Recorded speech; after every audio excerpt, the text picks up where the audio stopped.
still basically cap that one in because of how well their cuts were. As we get into this Game 5, got to give a quick shout-out to the sponsors. Jerky XP is in the building. That's right. Jack, I just had a honey BBQ before I cast it. True Isn't story. it life-changing? It pretty much makes me feel like more than a woman. Oh, okay. So it's amazing. It's amazing.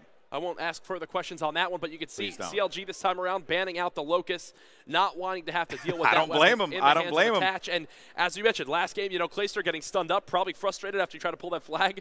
The first two things FaZe do, get rid of the tacticals on the map. EMPs expected to still be in play and possibly smoke screens as it's now up to the final two bans. Overclock, We're going to see rapid fire go. Yeah, definitely rapid fire. And probably overdrive. Overdrive could definitely be one, maybe the likes of Kinetic Armor or Heatwave too. The Shiva. Oh, the Shiva and Heatwave. So okay. Rapid fire makes it through. All right. Oh, boy. Ooh. Expect to see some nice action there. Man of War. That's is right. A weapon that really, I think, transforms when rapid fire is available.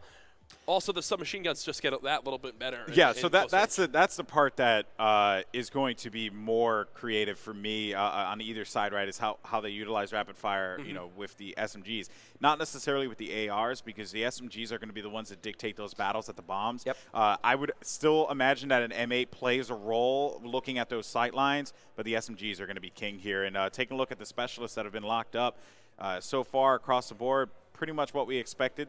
Active camo. We're going to see active camo come into play here. And this is something I want to bring up with you because a lot of people mention active camo, and at the beginning, especially at the Invitational, a lot of the casters, we bashed it. We were saying, these players aren't using it to its best so far. Why is this getting picked over other specialists that we've seen a lot more success from? Yeah. You had the opportunity to cast back at Totino's, and we didn't really see it too much there. No, we didn't. What do you think of the kind of transformed active camo we've seen in the game now where it's almost in every single game mode when it's available? Well, I mean, honestly, it's just a familiarity with it, right? Like, as you play the game more, you learn more, and you figure out what are the best use cases for this thing. I always had this feeling that active camo would find a way because here's the thing, people.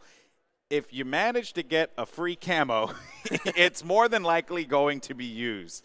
That is, it goes without saying, right? Even, when I used to compete in Shadowrun back in the day, right?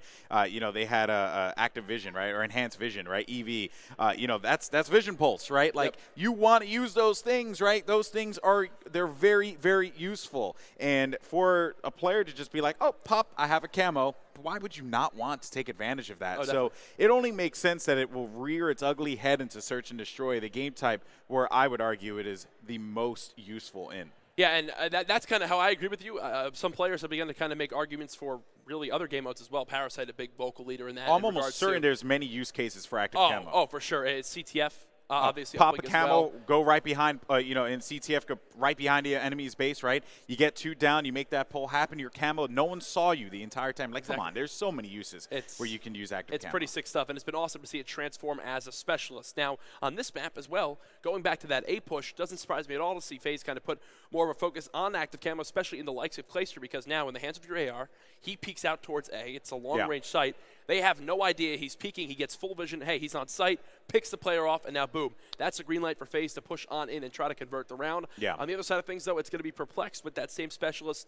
If he winds up running a submachine gun, expect to see him on defense especially push right up towards that B side, B bridge, and try to catch the players off guard as they cross over towards the B site. But Golden Boy, this is CLG's tournament hopes on the line, and now down 3-1 to FaZe Clan after they came out of the gates hot.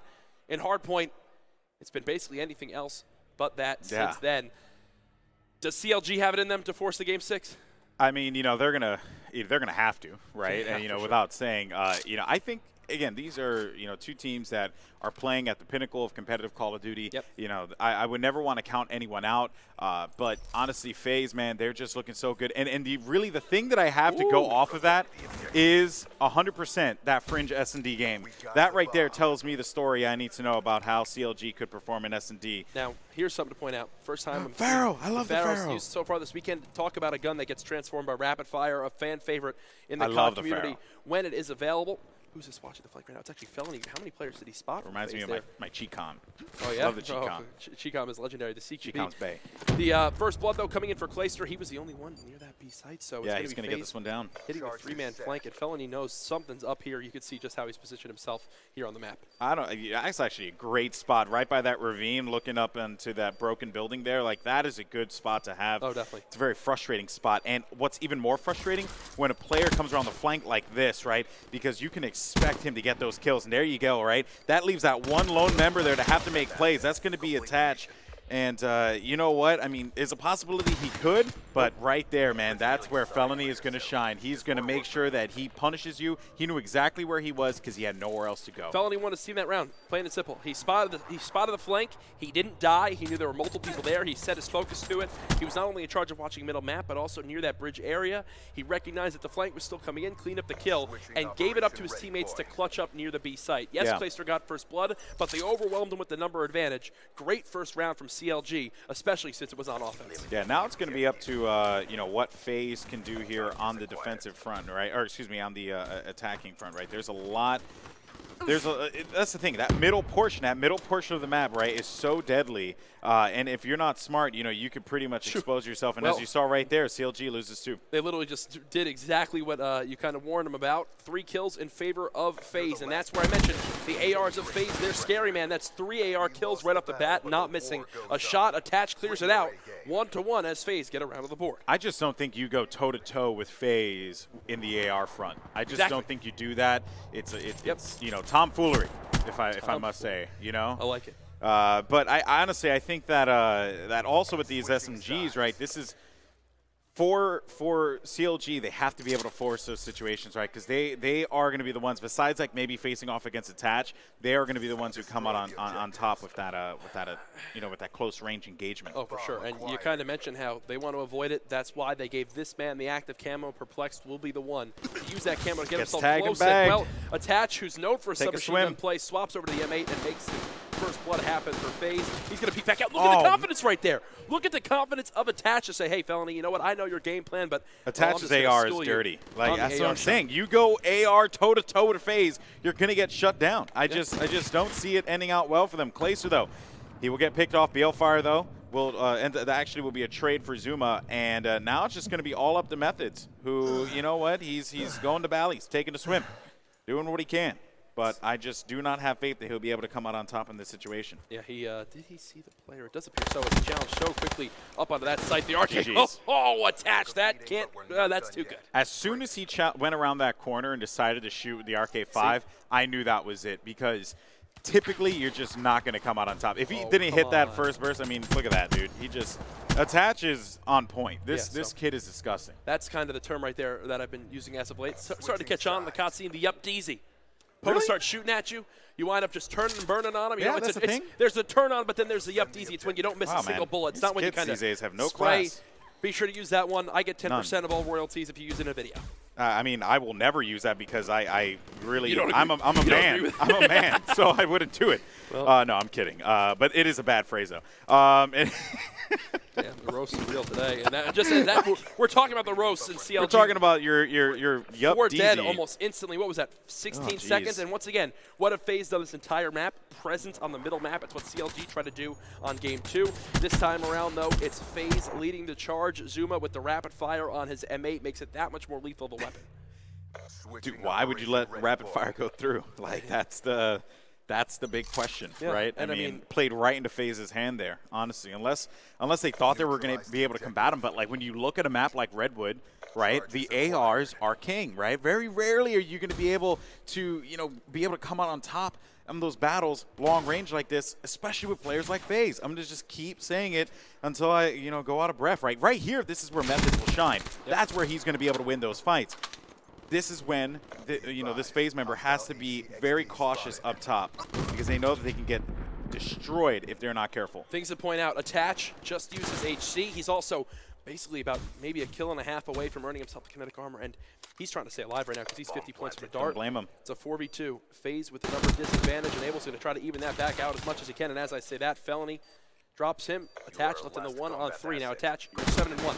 And you're still 7-1 and not going to come in his favor. He's going to wind up dropping back down, doing what he can to try to clutch us up, but this isn't going to happen. Oh, yeah, this is dangerous, and he will not find those streaks. So a huge round win for CLG. Yep. They needed that one desperately, right? If they went up 4-1 like that, I would have said curtains for CLG there. Oh, but definitely. now I think CLG, they're starting to figure out FaZe's game and where they can win those battles versus where FaZe is trying to expose them. Yep. And it's been working out so far for CLG. Let's see if they can do it again. And that's really a great point you just made right there. Also, with that round win, as you say, it was a must-win. Not only that, but Attach electing to use his HG there. No longer going to have that. Endy was killed off his streak. Yeah. Zuma, though, still does have an HG at his kind of disposal, and this is the push that I expected FaZe to do this entire game. Look at this. They've got them ready to go. They've got, well, let's see. AR, AR, AR, and AR. So here's the other bit about this, though, right? Before the action begins to heat up here, you know, CLG, they read this play because every single round that FaZe pushed forward, there was usually an encounter really early into the round at the B bomb site. But now, though, like, they have more of an idea. But despite that, though, you have Clayster, who just goes off there. He's able to get that one kill. Perplexed, though, he gets caught. What are you trying to be? Only use me blade, man? Come on, dude. It ain't going to work for you. He will not be able to come out on top with that one. Felony, though, has to stay alive long enough. He thinks he's going to get challenged around this wall, and he is not wrong, because there goes one of the members of FaZe just waiting for him, and that is it, curtains. Can you see why I think FaZe do pretty well on this push near A? I mean, look at the confidence they have. They swapped to 4 CLG ARs. read that, too. They read that and rotated right back over to the A bomb site, and despite that, they couldn't do anything. And really, there's only one spot that I know of that could wind up catching FaZe on that on a push like that if they're not prepared, and it's you have someone lay down behind the tree. Yeah. And when everyone on FaZe is pushed up and they get in their mind, they go, you know what? There's no one here. We're good. They push up. You peek late, and it's basically you have to play that they don't check it. And if they don't, then you can make them pay. CLG, not sure if they're willing to take that risk. It looks like, well, they're going to take a play out of the FaZe playbook and go right towards that A site. Yeah, but here you have a team like FaZe who knows that play better than anyone else. One thing I will say, though, is Felony being in the middle like that could lead them to believe that they're pushing over to B. But look at that. FaZe, they have read that one, right? They know exactly what they're looking for, so they're coming around that flank. This is going to have to be a clutch play here from CLG, and most importantly from Perplex. He has to be able to get one, and he does make that trade happen, though. See, this is an example, though, of where BLFire could wind up making a play, and this is the exact position. There is one player on FaZe. If Methods now, can get BLFire peeks late, he gets one. It's now 1-on-2. Talk about a round you have to convert for your tournament life to stay alive, and as I say that, he's getting pinched from behind, pinched from the front, and Enable will drop him dead.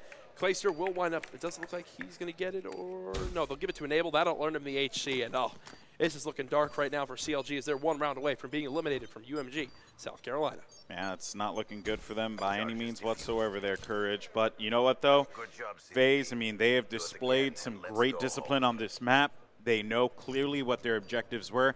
I feel like when you look at the opening strats for FaZe, and this also goes with, them just adding Perplex to the rotation, right? To the lineup. FaZe, they're studied. They know what they want to do. They approach it with that kind of, that knowledge of like, okay, if this doesn't work out, we have another plan for the next round. If you look at CLG, they're kind of just throwing darts out there and figuring out, okay, can we stop this? Can we push like this, right? And sometimes that unpredictability works, but just not all the time there. But Perplex, though, actually Methods will be there for the stop, and Methods finds a double, so Methods going off could be that boost for them here, as it is going to be only one member left alive for FaZe. That will be Attach. Can he clutch this one out is the question. He's 10-3, and again, just absolutely slain, but he gets caught with his pants down. Now, I'll be honest, you heard me say for a second, while you were talking, I was like, oh God, this is going to be bad, because I thought they had Attach with the kinetic armor rushing right up the bridge, and as Perplex and Methods both peaked, Attach would basically pick up the free two-piece. That's not the thing that wound up happening, as he elected to still rock that AR. Hey, for good reason. He's 10-4, leading the lobby and kills more than double than anyone on CLG. Here. CLG needs a plan. Yeah, they know that this is it, right? They are going to be on the attack. They have to have a strategy, and there it is. This is it right here. This is the play that will make or break them. And oh God, what worries me so much is that FaZe had elected to push towards middle map. Methods will not be able to clean up that first kill. The trade disc coming from top window. That's Attach again for FaZe, making the plays happen. Perplex gets tagged up by the HG. He's doing his best to stay alive as number advantage does go over to FaZe Clan. BLFire still sitting at middle bridge. Puts a burst in, but it's not going to wind up converting into a kill. Now the push coming in. That's it. Attach cleaning up Perplexed, and this is it for BL Fire. He gets cut down. Attach. FaZe win it. Attach. What was that with the ace? 14-4 to win that game, and FaZe move on in the championship bracket. FaZe showing why they are one of the top teams in competitive Call of Duty, and Attach, the superstar in this series. Yep. You know, time and time again, he was a player that we constantly talked about, and for due reason. He dropped 14-4. You just cannot speak better about that young man. Such a talented player. Think of the performance he put on in those games. I mean, even down to the uplink, making a lot of those kind of close-range gunfights happen for his team. Then you go into the CTF, 30-plus kills, 3 captures, 2 defends, and then 14 kills in Search and Destroy. Even that final round, like where Methods peeks up middle map, gets that kill with the VMP. If Attach isn't confident enough to win that first gunfight and then challenge the second, that round is completely different. CLG have control of B. You know, Methods is able to wreak havoc in middle map. Instead, though, it's FaZe who are able to clutch it up. And prior to throwing over to Analyst, I got to thank you very much for joining me. It was an absolute pleasure. This guy is a legend. Golden Boy for the win on Twitter, FTW. Be sure to go give him a follow. I'm not cool enough to be verified, though. So, you know, this is the awkward moment where I got to mention that. No, but seriously, it was an absolute pleasure. You know,